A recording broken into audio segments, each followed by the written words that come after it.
So, can you tell us a little bit what exactly is polyphonic philosophy about? It's a kind of pluralism. It's not really so much a first principle as it is an outlook. So there are, in music, polyphony has four parts usually: um, soprano, alto, tenor, bass, and polyphonic music is different from homophonic music in that the homophonic music is very melody driven. With polyphonic music, there's no single melody necessarily. And so none of the voices, they don't have to be sung, they could be, instruments.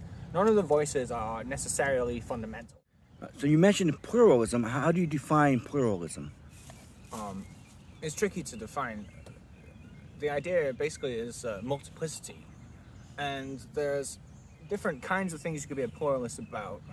You could also have like a pluralist outlook. So for instance, I could be a pluralist about epistemology, knowledge. So if I'm a pluralist about epistemology, I think, well, there are more than many ways to discover things. For instance, if I'm a pluralist about value, I could say, well, there's more than one kind of important thing.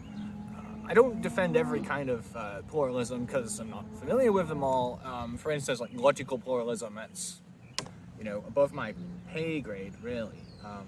So like, what would some examples be that you can like find in every day? Well, I think the obvious one, is the fact that philosophy can discover things alongside of science, and they're not really following the same methods at all. One is very introspective, and philosophy doesn't go out and do tests.